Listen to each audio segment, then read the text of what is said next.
Tu as lu des dizaines de livres de développement personnel, tu connais par cœur ton style d'attachement, les traumatismes de vie que tu as pu vivre, le fonctionnement de ton ego, et pourtant, rien n'y fait. Il y a toujours au fond de toi cette anxiété et ce vide. Tu as beau tout connaître, rien ne se produit véritablement, le changement n'est pas encore là. Pourquoi? Eh bien, c'est simple, parce que tu intellectualises tout. En fait, c'est un mécanisme totalement normal, puisque ce mécanisme te permet de ne pas souffrir et de ne pas remédier au problème. Inconsciemment, en intellectualisant, tu vas contourner la problématique au lieu d'être dans l'action véritable. Alors, dans cette vidéo, ce que je te propose, c'est qu'on va regarder de plus près ce qui se joue dans ces mécanismes et dans ces manières de faire pour les gens trop intelligents. Et bien sûr, on va regarder comment y remédier. En fait, en premier lieu, ce qu'il faut comprendre, c'est que l'intellectualisation est un mécanisme de défense, c'est-à-dire que ça va permettre à ton cerveau de réfléchir plutôt que de ressentir. Exemple concret, en fait, quand tu viens de te disputer avec quelqu'un, tu vas préférer plutôt réfléchir pendant des heures à ce que tu aurais pu lui dire, ou ce que tu n'as pas compris, ou ce qu'il t'a dit, et pourquoi, c'est quoi son problème, et essayer de démontrer qu'au niveau de la discussion, tu avais raison, ou il avait tort, ou bien sûr, ses réactions proviennent de ci ou de ça.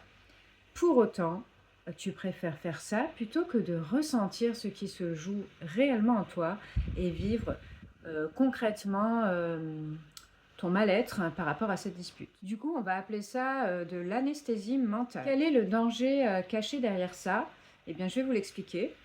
Alors, pourquoi on fait ça? Tout simplement parce que le cerveau croit qu'en ayant résolu une problématique par l'analyse, eh ben, le problème va être résolu. C'est pourtant faux, puisque du coup, une émotion qui n'est pas vraiment vécue, quand on repousse le sentiment qu'on a eu à l'intérieur, qui a pu nous blesser ou nous éprendre à ce moment-là, eh bien, ça va générer du coup des phénomènes physiques comme un rythme cardiaque accéléré ou un taux de cortisol, hormone du stress, qui va augmenter.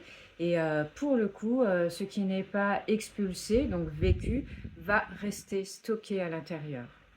Pour faire un pont avec ça, c'est comme si tu tombais en panne au bord de la route et qu'au lieu de regarder en prime abord ton capot ou d'essayer de redémarrer, d'un seul coup, tu sortais ton téléphone pour regarder qu'est-ce que ça pourrait être la problématique et perdre ton temps en fait, alors que de base, tu aurais pu avoir peut-être des informations en soulevant le capot.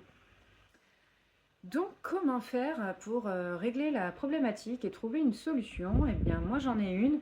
Elle est simple, mais efficace. C'est-à-dire qu'à chaque fois que tu vas ressentir un prime abord la première émotion qui va venir après quelque chose qui ait pu te toucher, eh bien, tu vas demander à ton cerveau d'arrêter de réfléchir et tu vas vivre intensément la réaction de ton corps, l'émotion qui te traverse.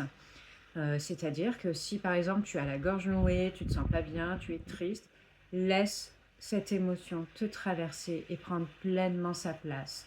Alors bien sûr, ton cerveau peut avoir une petite résistance face à ça, il peut y avoir un instinct de survie. Il ne faut pas oublier que le cerveau n'aime pas se sentir en danger et ressentir des choses comme ça.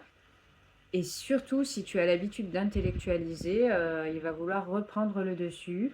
Eh bien non, vis ton émotion et tu souffles. Et voilà, tu observes un temps de environ 1 minute 30. Voilà, c'est 90 secondes où tu vas respirer lentement et ressentir pleinement ton émotion. Ensuite, une fois que tu l'as ressenti, eh bien là, tu vas essayer de plus intellectualiser et régler la problématique. Ok, là, du coup, tu vas réfléchir de manière différente. Au lieu de réfléchir en surface et de vouloir tout analyser et faire la psychologie de tout le monde et de toi-même, eh ben, tu vas plutôt rester fixé sur ton ressenti. Qu'est-ce que ce ressenti t'apporte? Qu'est-ce qu'il voulait te dire? Et finalement, quelle est la véritable racine de ce que tu as ressenti à ce moment-là? Et là, oui, tout ce que tu as appris dans les livres, tout ce que tu as écouté dans les vidéos vont réellement te servir à partir de là. Voilà, je te laisse me faire un petit commentaire pour me dire ce que tu as pensé de cette vidéo, ou si tu es déjà conscient de ça et que tu le travailles, ou si au contraire, ben, tu vas tester dès aujourd'hui cette petite technique qui fonctionne très bien pour ma part.